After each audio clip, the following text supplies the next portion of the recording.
그 옛말에 10년이면 강산이 변한다고 합니다. 근데 제가 살다 보니까 강산이 6번 변했어요. 그러니까 이제 그 몇 학년인지 아시겠죠? 6학년입니다. 그리고 저도 뭐 아들, 딸 있고 며느리 사위 있고 손주 있고 가질 거 다 가졌습니다. 그런데도 오늘 제가 이렇게 여러분들 앞에 별 탈 없이 서서 오늘부터 다니시면 됩니다라고 자신 있게 말할 수 있는 것은 나를 이 자리까지 이끌어 주셨던 주님, 예수님, 그분 때문에 오늘 제가 이 자리에 섰습니다. 저는 그 부산에서 태어나서 고등학교 졸업할 때까지 부산에서 자랐습니다. 그러니까 심한 부산 사투리를 쓰는 부산 학생이었습니다. 저희 부모님이 먼저 교회를 다니셨기 때문에 제가 선택을 한 것이 아니라 저의 부모님의 탁월하신 선택 덕분에 저는 아주 어려서부터 기독교인이 됐습니다. 주일학교, 중고등부, 또 대학부 다니면서 제가 영화배우가 되기 직전까지 정말 교회에서 누가 뭐라 그래도 저 학생은 대단한 학생이야 할 만큼 모범생이었습니다. 교회 빠지는 적도 없었고, 물론 교회 반사도 했었고, 예전에는 교회 안에 워낙 인재가 없다 보니까 못하는 반주를 가지고 교회 반주도 했었고, 할 걸 다 했었어요. 그리고 저희 그 아버지가 참 정확하신 분이세요. 그래서 뭘 이렇게 흐트러진 걸 싫어하시고, 약속을 지키시고, 약속 시간을 어기는 걸 참 싫어하시고, 이렇게 정확하신 분이신데, 저희 아버님이 하루에 그 기도 시간을 일정하게 정해놓고 돌아가시는 순간까지 그 기도 시간을 어기신 적이 없습니다. 제가 기억하기로 언제나 새벽 기도를 다니셨고, 그리고 그 일정한 시간이 되면 저희가 2층 집에 살았는데 2층 방 하나가 저희 공부방이고 건너방이 아버지가 기도하시는 응접실 방이었어요. 그 시간이 되면 예전에 아버지들은 바깥에 나가실 때 양복을 입으시지만 집에서는 한복을 입으셨잖아요. 한복을 아주 정갈하게 입으시고 그리고 그 응접실 소파에 땅에다 무릎을 꿇고 엎드려서 기도를 하십니다. 성격이 그렇게 막 외향적인 분이 아니셔서 큰 소리를 내시지 않으시고 혼자 중얼중얼 하셨지만 그 기도하는 시간이 10분, 20분이 아니었어요. 매일같이 그 기도 시간을 일정하게 정해놓고 굉장히 오랜 시간을 기도를 하셨습니다. 그리고 저희들을 모아놓고 가정 예배를 드렸어요. 그랬기 때문에 저는 예수에 대해서 참 잘 알고 있다라고 생각을 했습니다. 늘 저는 예수를 아는 것에다 초점을 맞췄고 나는 예수를 잘 아는 학생이라고 생각을 했습니다. 그런데 제가 고등학교 3학년 막 올라가려는 그 무렵이었어요. 아버지가 기도하시는 그것은 늘상 아버지 일상이었으니까 저희들에겐 좀 더 이상한 것이 없었어요. 근데 그날도 아침에 아버지의 기도 시간에 기도를 하셨는데 그 일상으로 우리가 보아왔기 때문에 너무나 무심코 지나갔지만 아버지 기도 시간이 다른 날보다도 굉장히 길었어요. 그래서 시간이 많이 지난 뒤에 그 기도 방해를 갔을 때는 물론 평소에 혈압이 높으셨지만 이미 의식을 잃은 지 오래되셨습니다. 그리고 그날 하나님의 부르심을 받고 하늘나라로 가셨습니다. 세상적으로 말하면 유언을 하신 적도 없고 저희는 이별을 한 적도 없습니다. 그렇게 아버지가 세상을 떠나셨고 저희는 그냥 그대로 교회를 다니고 있었습니다. 근데 제가 서울로 와서 대학을 다니는데 어떻게 해서인지 잘 모르겠지만 제 사진이 영화인들 손에 들어갔고 학교로 저를 찾아다니기 시작을 했습니다. 그러면서 저를 보고 영화배우가 되라고 했습니다. 어려서부터 주일날 교회를 다니면서 다녔는데 저희 집 분위기가 연예계하고 전혀 안 맞잖아요. 제 자신도 한 번도 제가 연예인이 돼보겠다고 생각해 본 적도 없었고 부산에서 자랐기 때문에 영화 구경 학교에서 단체로 가는 거에 촬영하는 구경 한 적 없고 영화배우 얼굴을 단 한 명도 본 적이 없었습니다. 그런데 아주 부지런히 쫓아다니면서 저보고 그때 당시에 어떤 사람을 찾고 있냐면 아주 청순한 여대생을 찾고 있는데 거기에 제가 잘 맞대는 거예요. 청순한 여대생이 한둘이 아닐 텐데 어떻게 그분들 눈에는 제가 그렇게 보였나 봐요. 열심히 쫓아다니다 보니까 저도 어느 날 그 말에 넘어가게 됐습니다. 그래서 온 가족들이 반대하는데도 나중에는 한 작품만 하고 그만두기로 하고 영화를 했습니다. 그것이 1965년도였습니다. 제가 미술대학을 다니고 있었는데 그때 제가 영화를 막 시작하면서 저는 교회를 못 다닌다, 안 나간다 이런 생각은 해본 적이 없었습니다. 근데 영화를 하고 보니까 주일도 없고 노는 날도 없고 낮도 밤도 없이 영화 촬영을 했습니다. 요즘같이 이렇게 모든 것이 잘 시스템이 되어 있는 시대가 아니고 65년도에는 저희들이 보릿고개가 있을 만큼 가난한 때였지 않습니까? 열악하기 짝이 없었어요.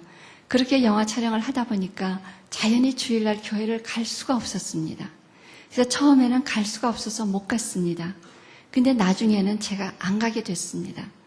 교회를 처음에 안 갈 때는, 못 갈 때는 가슴속에서 막 괴로워요. 오늘 내가 교회를 못 갔는데 어떡하나. 근데 그것이 한 주 지나고 한 달 지나고 두 달쯤 되니까 못 가는 게 아니라 안 가고 있었습니다. 예수를 알고만 있었기 때문에 아는 것으로 저는 다라고 생각했기 때문에 안 가도 나중에는 난 예수에 대해서 참 많이 알고 있는 것 같았어요. 주일학교에서부터 그때까지 배운 게 교회에서 공학 공부고 그런데 이렇게 물어봐서 세상적인 지식처럼 아는 것이 많다고 생각을 해서 언제든지 저는 마음속으로 난 예수에 대해서 안다라고 그렇게 하고 살았습니다. 그리고 한 작품만 하고 그만두겠다는 것은 순식간에 없어지고 계속해서 영화를 하게 됐습니다. 왜냐하면 제가 영화를 찍고 극장에 간판이 붙었는데 여러분들 요즘은 사진을 마음대로 찍지 않습니까? 저희 때만 해도 사진 찍는 게 참 어려울 텐데 갑자기 제 얼굴이 광화문에 있던 지금 조선일보사 옆에가 아카데미 극장이라고 굉장히 유명한 극장이었습니다. 간판에 제 얼굴이 올라가 있는데 제가 지나가다가 제가 깜짝 놀랐어요. 제 얼굴을 보고. 그렇게 큰 제 얼굴을 볼 적이 없지 않습니까? 그러고서 그 영화가 막 시작을 하고 나니까 여기저기서 알아보는 사람이 생겼습니다. 인기라는 게 참 좋아요. 모르는 사람도 아는 척 해주고 비싼 것도 깎아주고 어떤 건 값도 안 받고 어떤 분은 악수하고 나면 손 안 씻는다 그러고 그러면은 굉장히 좋아요. 막 기쁘고 인기가 이렇게 좋은 것이구나. 이렇게 좋은데 왜 내가 이걸 한 작품만 하고 그만둬? 거기에 제 스스로 빠져들어가면서 계속해서 일을 했습니다. 하는 동안 교회를 안 나갔어요. 저희 어머니가 울면서 기도를 하고 저희 가족들이 기도를 하는데도 그 기도 소리가 들리질 않기 시작을 했습니다.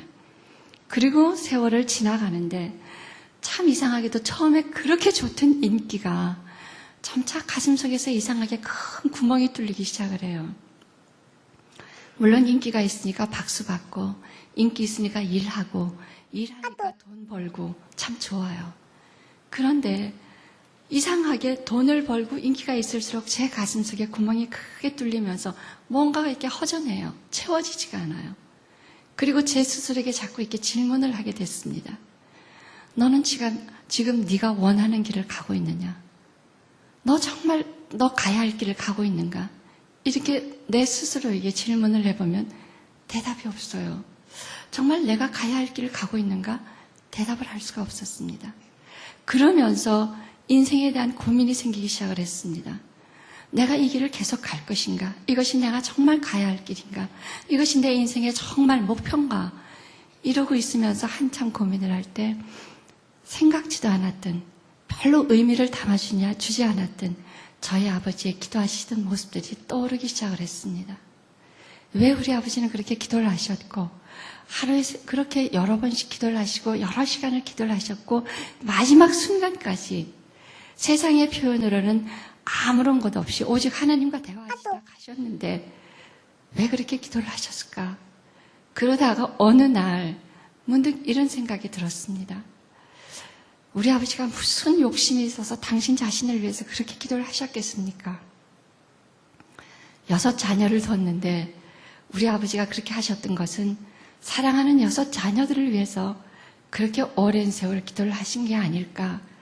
처음으로 아버지의 기도 속에 내가 포함되어 있다는 그런 생각이 들기 시작을 했습니다.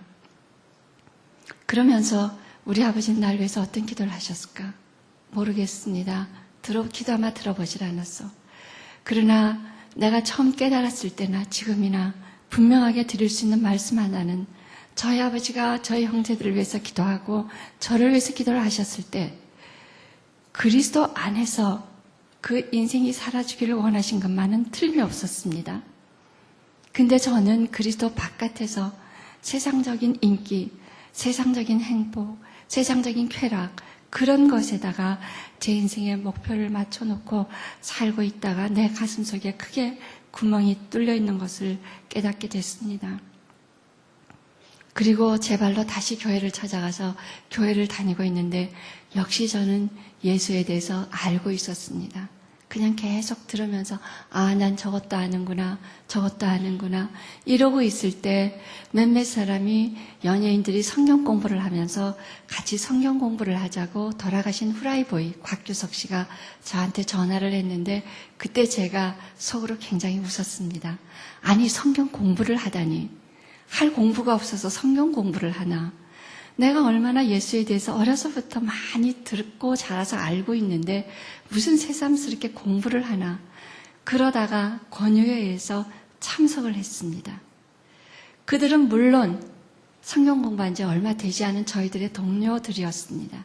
그런데 제가 그곳에서 그들과 함께 성경 공부를 억지로 끌려가서 해나가는 몇 주 동안에 너무나도 놀라운 사실을 발견했습니다. 저는 그들보다도 예수에 대해서 좀 더 많이 알고는 있었습니다. 그런데 믿지는 않고 있었습니다. 그들은 나보다 예수에 대해서 잘 알지는 못했지만 그분을 믿고 있었습니다.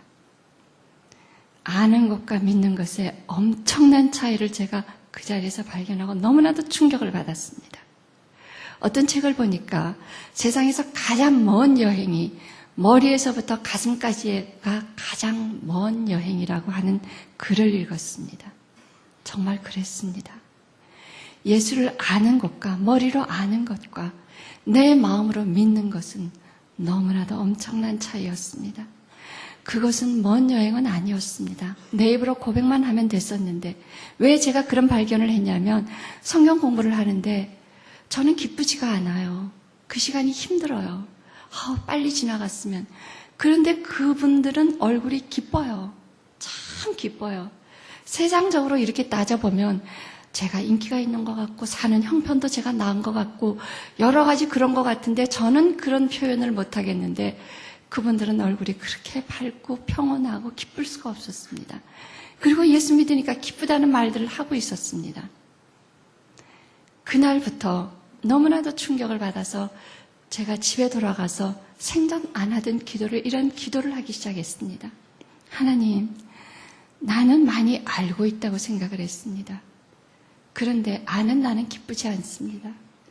그런데 저들은 믿는다고 하면서 너무나도 기쁘다고 합니다. 저들이 만났다고 하고 저들이 믿는 그 예수님, 나도 만나게 해주십시오. 나도 믿게 해주십시오. 그렇게 기도를 하기 시작을 했습니다. 그리고 그들을 따라서 성경 공부를 했습니다. 근데 참 이상하죠?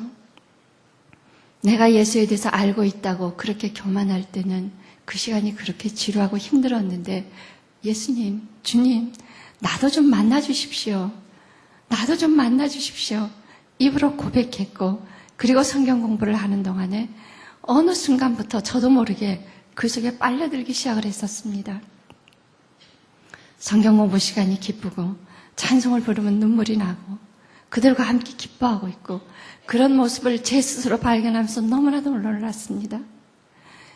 예수님은 옛날이나 지금이나 언제나 나와 함께 계셨는데 내가 문을 닫고 있어서 그분을 내 속에 맞이하지 못했기 때문에 언제나 문 밖에 세워둔 주님이셨습니다. 근데 내가 주님, 나도 만나고 싶습니다. 주님 만나 주십시오. 그 주님은 바로 그 시간 저를 만나 주셨습니다. 그리고 제 인생의 주인이 되어 주셨습니다. 참 놀라운 것은 이 세상에 내가 살아가는 가족도 내 집도 내 환경도 어느 것도 변화된 것은 하나도 없습니다. 그런데 내가 주님을 만나고 싶습니다. 고백하고 주님을 만나고 그 주님이 나를 위해서 돌아가셨다는 사실이 머릿속으로가 아니라 내 마음으로 믿어지고 난 순간부터 이상하게 세상이 그렇게 기뻐요. 그리고 감사해요. 그 전까지는 가진 것에 더 가지고 싶고 있는 것에 더 보태고 싶었었습니다. 그런데 내 마음에 예수 그리스도가 나의 주인이 되시고 나서 그 순간부터는 나에게 주어진 것이 모든 것이 다 감사했었습니다. 나도 모르게 내 입에서 감사합니다. 세상도 쳐다보면 너무나도 좋아요. 하루가 너무 기뻐요. 너무 감사해요. 물론 살아가면서 힘들고 괴롭고 울어야 할 일도 있고 화내야 될 일 수없이 많지만 그 화내는 것 속에 옛날처럼 제가 침몰하지 아니하고 바로 딛고 일었으면서 하나님 감사합니다. 다시 감사로 변하는 저를 발견하게 됐습니다. 제 인생을 이렇게 변화시켜 주신 주님 앞에 너무나도 감사해서 제가 하나님 나를 위해서 독생자를 주셨고 나를 위해서 그분이 십자가에서 돌아가셨고 나를 위해서 피를 흘려 주셨는데 나는 주님 앞에 드릴 것이 무엇이 있습니까? 나에게서 가장 소중한 것이 무엇인지 그 가장 소중한 것을 나도 주님 앞에 드릴 수 있게 해주십시오. 1979년 12월 31일 송구영신 예배 때 1980년을 쳐다보면서 그런 기도를 했습니다. 하나님, 내가 가지고 있는 것 중에 가장 소중한 것이 무엇입니까? 그것을 주님 앞에 드릴 수 있게 해주십시오. 그런데 그 순간 갑자기 제 머릿속에 떠오르는 것이 제가 가지고 있는 자그마한 인기라는 거였습니다. 하나님께서 저를 부산에서 태어나서 부산 사투리를 쓰는 저를 서울로 대학을 보내주셔서 저는 영화배우 하면서 초창기에는 제 목소리를 성우들이 다 넣습니다. 사투리가 심하니까. 그렇게 하다가 나중에 이제 제가 말을 배워서 드라마를 하게 됐는데요. 돈을 벌어가면서 말을 다 고치게 하시고 이렇게 인기를 주시고 하신 것은 나 혼자 개인을 위해서 돈벌이 하라고 주신 것이 아니구나 하는 생각이 들기 시작을 했습니다. 그래서 제가 주님, 나에게 주셨던 인기라는 이 선물이 주님께서 주신 건데 잘못 사용했습니다. 주님 앞에 내놓겠습니다. 주님, 쓰실 수 있는 곳이 있다면 쓰게 해주십시오. 했습니다. 그랬더니 1980년 8월 9월 초하루부터 제가 15년 동안 기독교 방송에서 제가 방송을 했습니다. 대개 연예인을 지망하고 연기 학원을 다니고 연극을 하고 또 성우를 하고 드라마를 하고 이러다가 다 언어를 순화하게 되죠. 저는 하나님께서 거꾸로 해주셨습니다. 제일 최종적으로 영화로 오시게 되는데 저는 영화로 출발을 해서 연극을 하고 드라마를 하고 라디오를 하고 나중에 MC를 하게 됐습니다. 할 때마다 제가 생각하는 것은 이것은 내가 아니다. 하나님께서 너무나도 오래전에 계획하셔서 나를 훈련시키셨고 연예계 안에서 훈련시키시고 말을 다듬고 은혜 받게 하시고 그 다음 나를 부르셔서 그곳에 앉히셔서 방송을 하게 하셨습니다. 이제 세월 지나고 보니까 그 모든 것이 하나님의 놀라신 계획 속에 있었습니다. 오늘 여러분들이 여기에 이렇게 오신 것 우연 아닙니다. 사람의 우연이 하나님의 필연이라는 얘기를 들었습니다. 오늘 여러분들이 이렇게 오신 것은 너무나도 긴 하나님의 계획 속에 오늘 여러분들은 이 자리에 오시지 않으면 안 되는 하나님의 필연이셨습니다. 오늘을 통해서 여러분들의 삶이 바뀌어지실 줄로 믿습니다. 여러분들의 상황은 하나도 바뀌지 않습니다. 그러나 바로 여러분들이 변하셔서 오늘 이 문을 나가는 순간부터 여러분들 속에 기쁨이 있을 것이고 내일 아침 눈을 뜨면서 어제 봤던 오늘이 아닌 내일을 바라보면서 감사하구나. 내가 눈을 뜰 수 있는 것이 감사하구나. 내가 호흡하는 것이 감사하구나. 여러분들의 생활에 감사가 넘치실 줄로 믿습니다. 오늘 여러분들 여기 오신 것 진심으로 축하를 드리고요. 저는 그렇습니다. 제가 아주 어렸을 때 얼마나 쓸모없이 병약했냐면 저는 12년 동안 학교를 다니면서 개근상을 한 번도 타보질 못했습니다. 국민학교 3학년, 4학년, 5학년 저는 학교를 제 발로 갈 수가 없어서 저를 업어다 놓고 업고 가는 사람이 있었습니다. 그렇게 저는 쓸모없어 보였습니다. 근데 저는 그때보다 지금이 건강하고 어제보다 오늘이 건강하고 지난달보다도 오늘이 건강합니다. 하나님께서 붙들어 주시면 내 스스로는 나는 쓸모없다고 생각하지만 우리 주님께서는 그 사람을 붙드셔서 너무나도 아름다운 도구로 사용해 주십니다. 오늘 오신 여러분들을 통해서 이제부터 여러분들의 이웃이 변하고 여러분의 가족이 변하고 여러분의 친구가 변하고 그래서 여러분들을 통해서 놀라운 감사의 기적이 일어나는 오늘 오신 여러분들 되시길 바라겠습니다. 여러분 정말 감사합니다. 살아가시면서 예수의 이름으로 승리하십시오.